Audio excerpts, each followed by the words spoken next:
Hello, Grosse Pointe families and community. I am Andrea Tuttle, the proud superintendent of our district.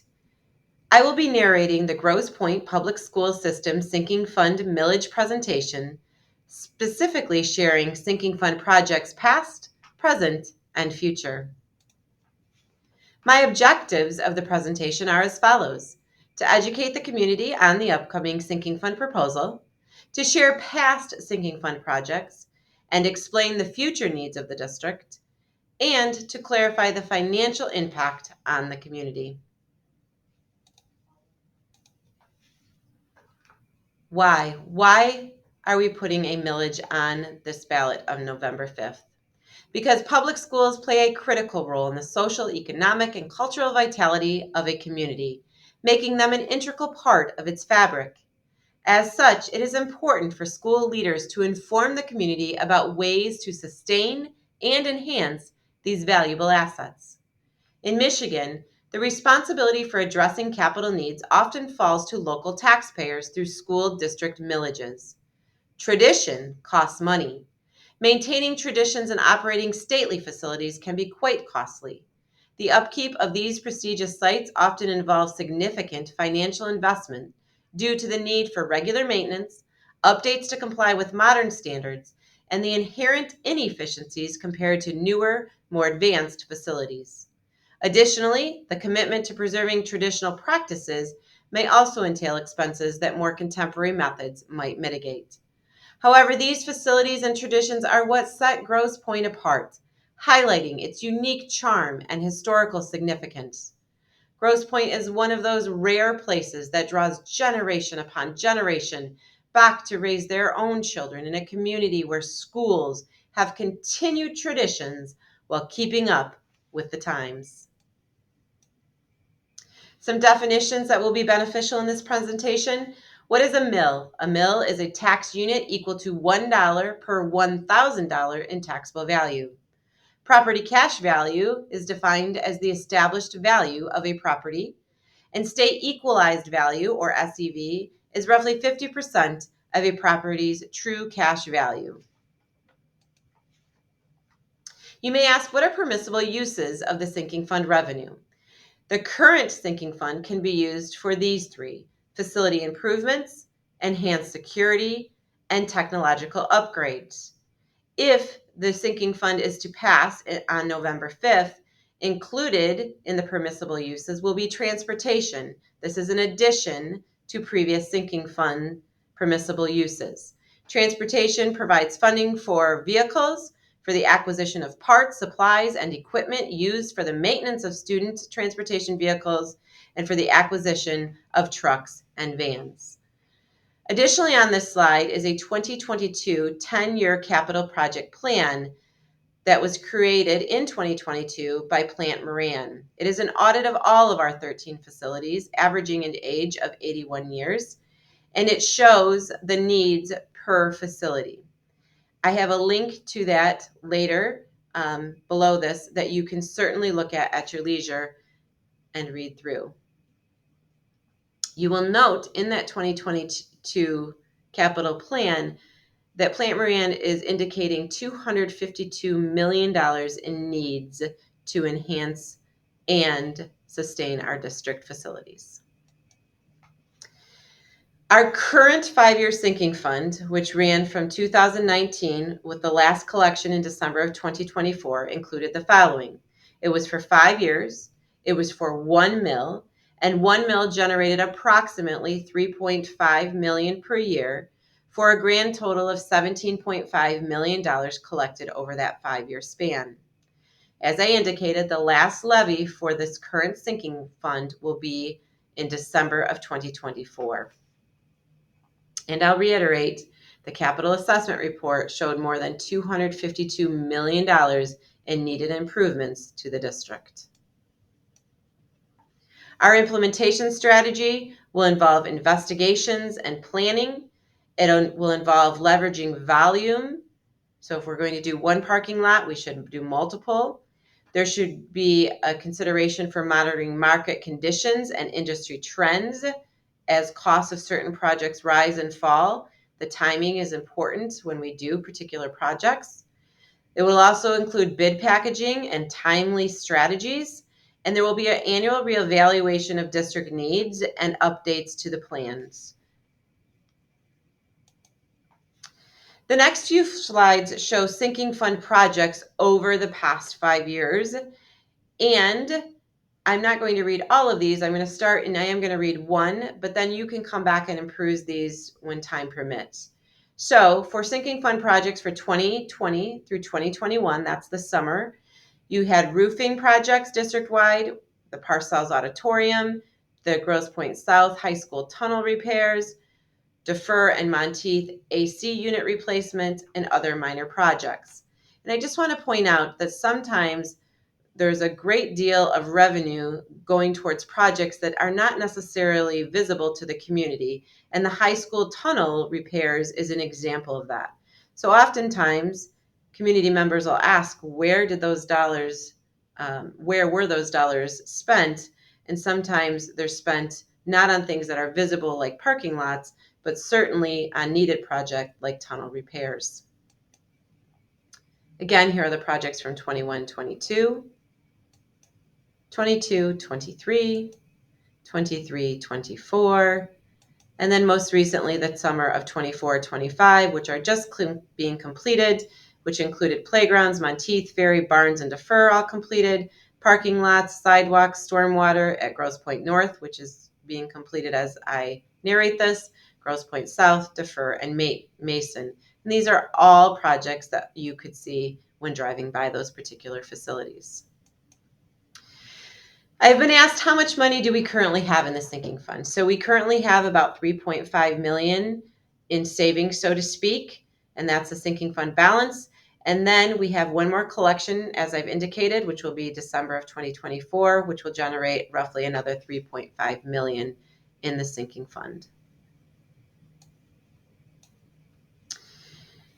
The sinking fund that will be voted upon on November 5th, as I indicated, is for 10 years and 3 mills. Each of those years will generate approximately $11.1 million a year for 10 years. The first collection would occur in December of 2025, and the last collection would occur in December of 2034.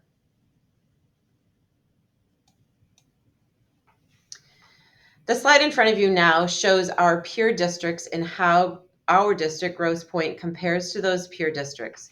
You will see in light green is the current bond debt millage per district, and in the darker green is the current sinking fund debt millage. You can see that Grosse Pointe is on the lower end of the total collection in our peer districts.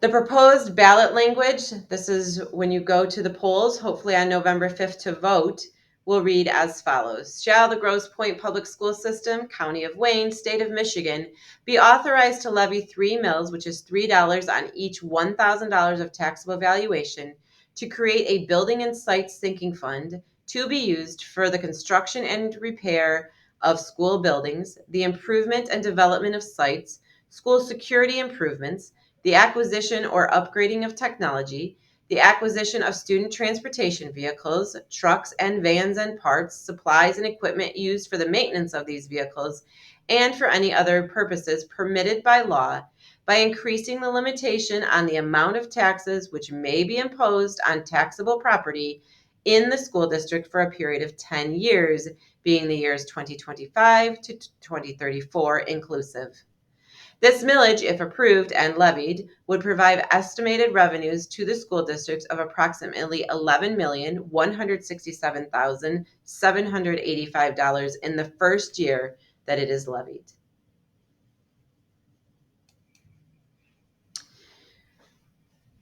This is an estimate of how much, if the sinking fund were to pass, how much it would cost you as a homeowner. So there are several different examples here, but I'm going to focus on the $300,000 example and the $1 million example. If you could sell your home, so your home market value was $300,000, your taxable value is roughly half of that. $300,000 divided by 2 gets you to your taxable value of $150,000. Then you need to divide this by 1,000. Why? Because a sinking fund millage is $1 on every $1,000 of taxable value. So if you divide by 1,000, meaning you just take off the last three digits, for 1 mil, a homeowner with a value that they could sell their home of $300,000 for 1 mil would pay $150 annually for the sinking fund for Grosse Pointe Public Schools. We are requesting 3 mils, which means that you would multiply the $150 times 3 to get you to the $450. Another example, if you could sell your home for $1 million, half of that is roughly your taxable value. Remember, these are estimates. That gets you to $500,000. Divide it by 1,000, gets you to $500 for 1 mil. Multiplied by 3, your annual cost for the sinking fund would be $1,500. Now, as I indicated, this over 10 years, the sinking fund, if passed, would levy roughly $111 million. If you recall, I shared that our audit from Plant Moran indicated we needed $252 million. People have asked me, why are we only asking for 3 mils if in fact we need more? And the answer to that question is, by law, a district cannot levy more than 3 mils for a sinking fund. This is a breakdown over the next 10 years with cost as they stand today, knowing that there is going to be inflation and escalation of costs, what the district plans to expend the money generated from the revenue of the sinking fund on which projects. So you can see, and I'm going to talk about this later, how we came to this number, but roofing at $12.8 million over the next 10 years. Masonry, entrance and doors, fire alarms, which by the way are all working in all of our facilities. However, because some of them are so old, we actually can't buy parts other than to go to eBay or to Amazon to buy those parts. So I will reiterate, they are all working, but it's very difficult to get parts for some of our fire alarms. Chillers, elevators, site work, architectural, transportation, infrastructure. These three, the instructional technology, non-instructional technology, which is defined as safety and security, and the tech soft costs, which is contingency, design, and escalation, will be expounded upon in a subsequent video link by Dr. Stanley, who is our technology director, to explain this further. It's interesting that technology is pretty comprehensive and not just computers and laptops, but it includes cameras, security door entrances, etc. You can find out more when you click on the link that delineates technology from all of this. And then there is $1 million per year, giving you $10 million total over the 10-year span of the sinking fund that would be used for unforeseen emergencies. What is an unforeseen emergency? I've been a superintendent for over 14 years. I've had several sinking funds and things happen. So you plan on a year-to-year basis and you evaluate annually on what projects are most in need to be completed the following summer. However, even with the best plans, things happen. So for example, you might have a sinkhole found in one of your parking lots that wasn't initially going to be addressed, but obviously money needs to be diverted to that project. I would also give the example of your home for diversion of money. You may have saved enough money to replace a dishwasher, only to find out that before you purchase that dishwasher, now your refrigerator is having issues and you need to replace that. You need to decide, just like school districts need to decide, which of those two are most important if you can't do both, if the revenues do not allow you to do both. And I would argue that a refrigerator is probably more important than a dishwasher. So you would divert the money that you had intended for the dishwasher and you would buy a new refrigerator. And that happens in school districts all the time.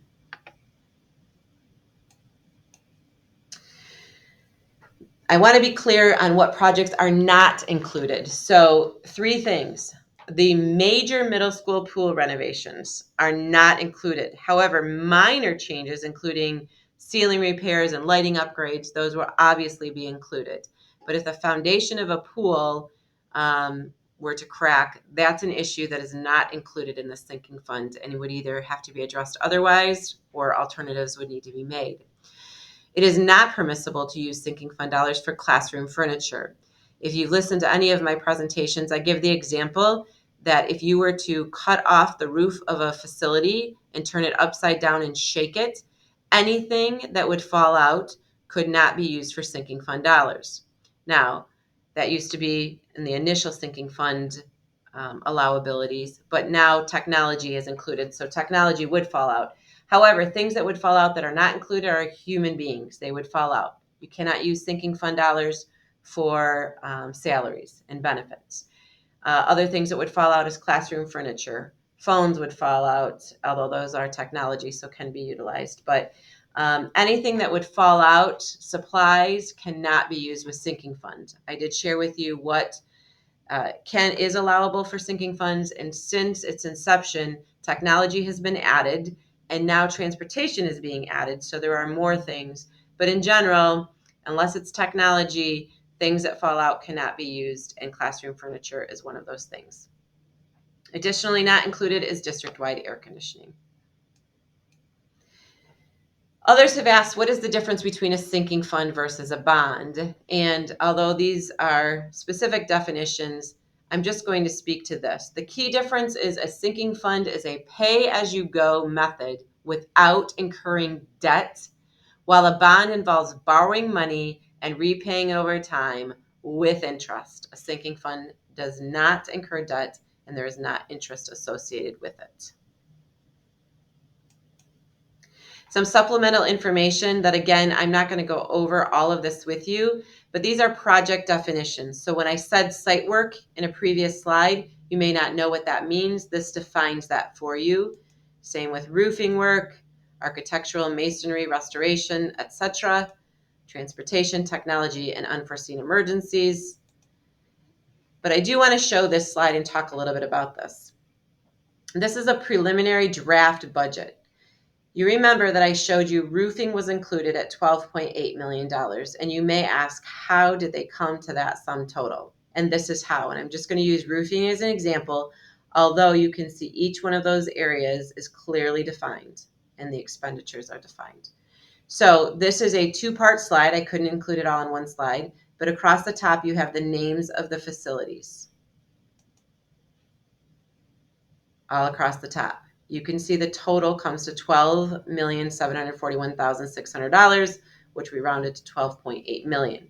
This is the cost right now for each of these facilities for roofing. You can look through any one of these categories and see what the sum total is. I do want to put a little asterisk to say that a lot of times people will say to me, didn't we just do the roofing at Brownell so many years ago? Every one of these things has a lifetime. None of them are one and done. And so sometimes, and I will speak for myself as I get older, things seem like they were just done yesterday when in fact it was completed a decade ago. And so that is taking all of that into consideration. But there is a lifetime for every one of these categories that needs to be enhanced upon or improved upon and taken into consideration in this whole project. I will also say, these costs are as of today and are not including inflation.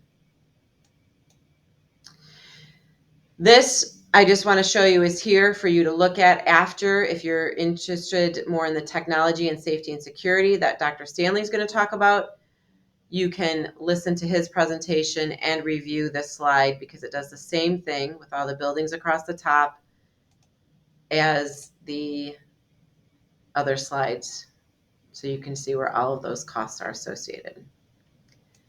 So in conclusion, I just want to sincerely thank you for taking your time to educate yourself. If you have further questions, please reach out and ask them. You can go to our website. We have a sinking fund link on our website. There's a lot of Q&As right there on our website. There's also a QR code for you to learn more. There's also a video of me explaining the sinking fund in 3 minutes. You will also receive information at your home, which will include a QR code that will give you access to all of these things I just indicated.